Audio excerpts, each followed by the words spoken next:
Caesareans न भी हो ना तो सिर्फ जो नॉर्मल डिलीवरीज है उसमें भी, चूंकि जो हमारा प्रेगनेंसी की फिजियोलॉजी है उसमें बॉडी के अंदर चेंजेस आती हैं ड्यूरिंग जो एंटीनेटल टाइम होता है, जो वो 9 मंथ्स का जो टाइम है, जब उस टाइम में जो ख़ास तौर से लोअर बैक के जो लिगामेंट्स हैं वो रिलैक्स हो जाते हैं, उनको सॉफन हो जाते हैं और वो नेचुरल प्रोसेस है ताकि बेबी की डिलीवरी के लिए उसको बोन्स और जो जॉइंट्स, जो स्टिफ जॉइंट्स हैं उनमें थोड़ा उसको प्ले लाने के लिए ताकि वो सॉफ्ट हो जाए, वो एक नेचुरल प्रोसेस है। तो उस टाइम के ऊपर आपको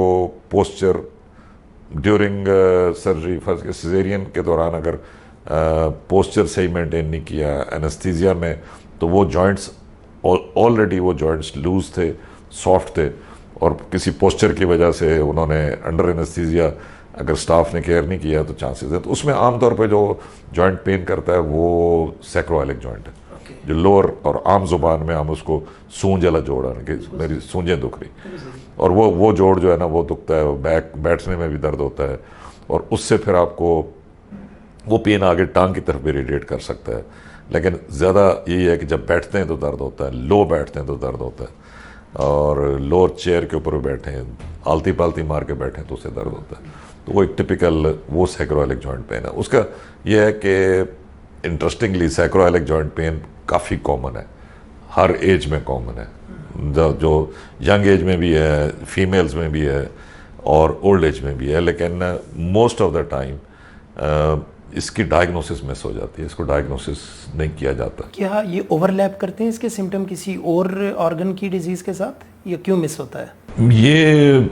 इसको मिस करने की वजह यह है कि हमारा जो मुझे समझ आती है कि जो मेडिकल करिकुलम है ना, जब हम पढ़ाते हैं बच्चों को शुरू से ही, ठीक है, तो उसमें इसकी प्रॉब्लम को कभी रियलाइज नहीं किया। ओके, हम लंबर तक की डिस्कशन कर रहे थे। हमने तो आज तक तो हमने देखा था कि जी बैक को लंबैगो कह के छोड़ देते थे कि ये लंबैगो है जी,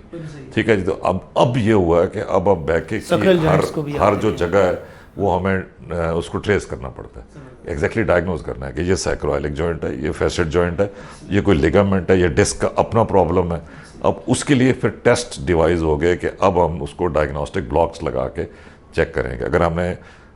जैसे सैक्रोइलिक जॉइंट है उसको भी हिस्ट्री में आपको अंदाज़ा हो जाता है, कुछ टेस्ट हैं, क्लिनिकल टेस्ट हैं, वो करेंगे, लेकिन उसका कंफर्म करने का एक ही तरीका है कि हम उस जॉइंट के अंदर फ्लोरोस्कोप में देख के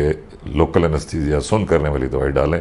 अगर उससे दर्द ठीक हो जाए तो that is the best diagnostic test for sacroiliac joint, even facet joint, even कोई लिगामेंट अगर हमें लग रहा है कि जी लिगामेंट पेनफुल है, उसको थोड़ी देर के लिए आप उसको लोकल एनेस्थीसिया करें और पेशेंट उठ के कि हाँ मेरा दर्द ठीक हो गया,